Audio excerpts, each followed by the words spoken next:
Hello दोस्तों, कैसे हैं आप लोग। मैं आशा करता हूँ आप लोग अच्छे होंगे।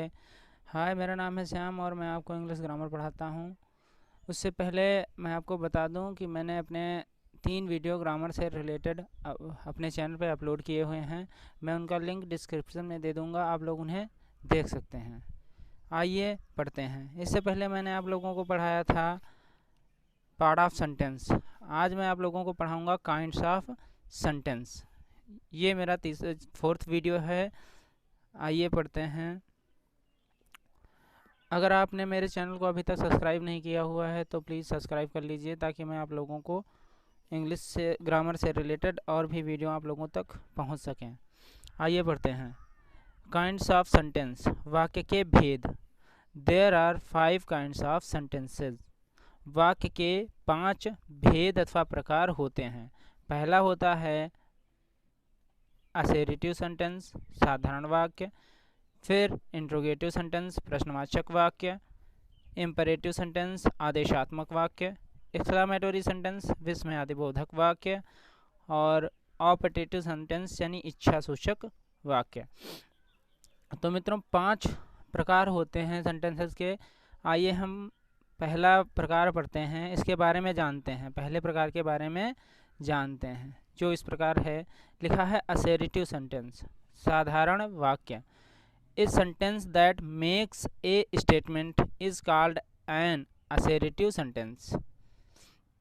जिन वाक्यों से किसी कथन का बोध होता है उसे साधारण वाक्य कहते हैं। जिन वाक्यों से किसी कथन का बोध होता है उसे साधारण वाक्य कहते हैं। ये वाक्य 2 प्रकार के होते हैं। असर्टिव सेंटेंस 2 प्रकार के होते हैं।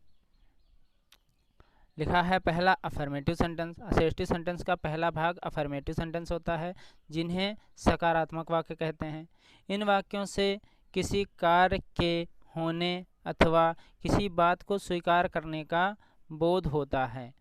कहने का मतलब अफर्मेटिव सेंटेंसेस से हमें यह पता चलता है कि कोई कार्य हो रहा है या उसके बारे में किसी व्यक्ति या वस्तु के बारे में हमें जानकारी प्राप्त होती है। इसके एग्जाम्पल कुछ इस प्रकार हैं। जैसे लिखा है the Taj is in Agra, यानी जो ताजमहल है वो हमारा आगरा में है। ये किसी वस्तु के बारे में हमको जानकारी मिल रही है। फिर उसके बाद he is a good boy, ये किसी व्यक्ति के बारे में हमको जानकारी मिल रही है, वह एक अच्छा लड़का है। आगे लिखा सी इज़ कुकिंग फूड, ये किसी कार्य के बारे में जानकारी हो रही है कि सी इज़ कुकिंग फूड, वह खाना पका रही है। तो ये कार्य है, कार्य हो रहा है खाना पकाने का। चौथा वाक्य है हमारा यू सिंग अ सॉन्ग, तुम एक गीत गाते हो। ये भी किसी कार्य का होना ही दर्शाता है, तुम एक गीत गाते हो।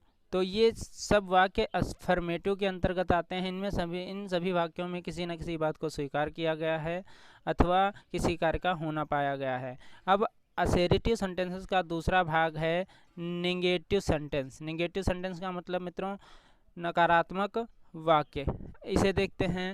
लिखा है नकारात्मक वाक्य, इन वाक्यों से किसी कार्य के न होने अथवा किसी बात को अस्वीकार का मतलब मना किए जाने का बोध, मना किया जाता है या मना किए जाने का बोध होता है।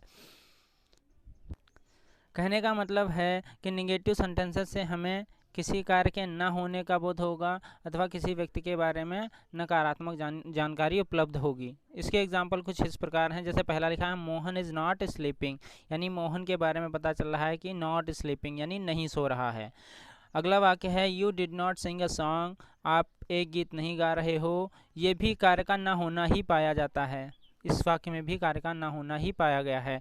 आगे लिखा है he is not a good boy, ये किसी व्यक्ति के बारे में जानकारी है, वह एक अच्छा लड़का नहीं है। आगे लिखा है ही इज़ नॉट पुअर, वह गरीब नहीं है। ये भी किसी व्यक्ति के बारे में ही जानकारी है कि वह गरीब नहीं है।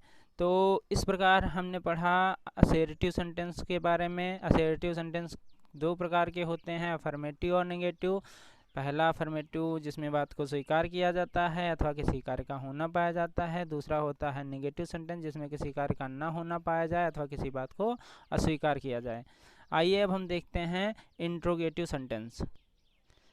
अब हम इंट्रोगेटिव सेंटेंस पढ़ते हैं। ये वाक्य के प्रकार में दूसरा नंबर इसका आता है इंट्रोगेटिव सेंटेंस यानी प्रश्नवाचक वाक्य। अब इसके बारे में पढ़ते हैं।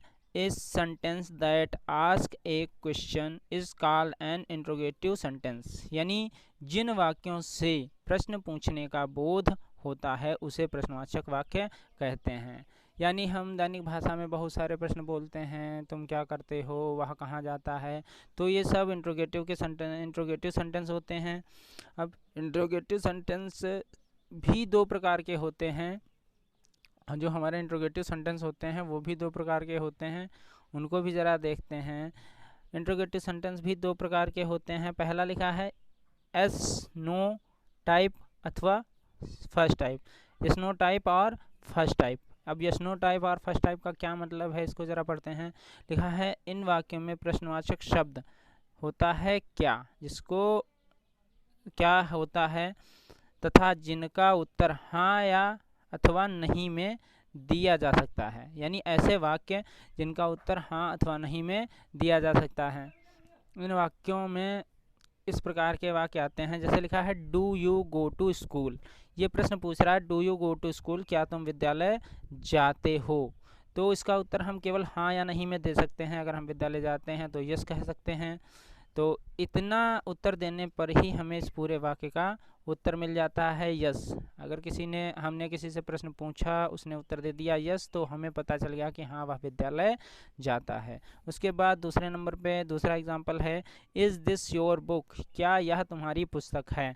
अगर उसकी पुस्तक है तो उसने यस कहा, अगर उसकी पुस्तक नहीं है तो उसने नो कहा। अगर उसने नो कहा तो ये समझ लिया जाता है कि यह उसकी पुस्तक नहीं है, यानी केवल नो कहने से ही पूरे वाक्य का उत्तर हमें मिल जाता है। इसीलिए इसको फर्स्ट यस नो टाइप भी बोलते हैं। आगे देखिए, आगे आता है WH टाइप अथवा सेकेंड टाइप। अब इसे WH टाइप अथवा सेकेंड टाइप क्यों बोलते हैं। लिखा है इन वाक्यों में प्रश्नवाचक शब्द व्हाट, वाई, व्हेन, वेयर आदि होते हैं। इस प्रकार के वाक्यों में प्रश्नवाचक शब्द व्हाट, वाई, व्हेन, वेयर आदि होते हैं। अब इसीलिए इनको WH बोला जाता है, क्योंकि जितने भी प्रश्नवाचक शब्द होते हैं लगभग सारे प्रश्नवाचक शब्दों की शुरुआत WH से ही होती है। अब हमने सारे तो लिखे नहीं हैं, बट जितने लिखे हैं उनमें सब में प्रश्नवाचक शब्दों की शुरुआत WH से ही होती है, इसीलिए इसको WH टाइप भी बोलते हैं और इसे सेकेंड टाइप भी बोलते हैं। अब इसके एग्जाम्पल हैं व्हाट आर यू डूइंग, तुम क्या कर रहे हो। दूसरा है when do you go to school या home, when do you go to home, तुम विद्यालय कब जाते हो। तो इस प्रकार से हमने वाक्य के दूसरे प्रकार को पढ़ा। और वाक्य में एक चीज़ इम्पॉर्टेंट होती है जिसको मैंने लिखा है नोट में, इन वाक्यों के अंत में प्रश्नवाचक चिन्ह, जो कि ये होता है, ऐसे लगता है हर प्रश्नवाचक हिंदी और इंग्लिश दोनों में ही इसी का प्रयोग होता है। तो ये क्वेश्चन मार्क जो होता है, ये प्रश्नवाचक चिन्ह हर वाक्य के अंत में लगा होता है, यानी कहने का मतलब हर वाक्य के नहीं, हर प्रश्नवाचक वाक्य के अंत में ये चिन्ह अवश्य लगा होता है। अगर ये वाक्य के अंत में प्रश्नवाचक चिन्ह नहीं लगा होगा तो वाक्य गलत माना जा सकता है। मैं आशा करता हूँ आप लोगों को यह वीडियो अच्छा लगा होगा। अगर अच्छा लगा है तो लाइक करिए, कमेंट करिए और मेरे चैनल को सब्सक्राइब करिए, ताकि मैं आप लोगों को और भी ग्रामर से रिलेटेड वीडियो बता सकूं। Thanks for watching.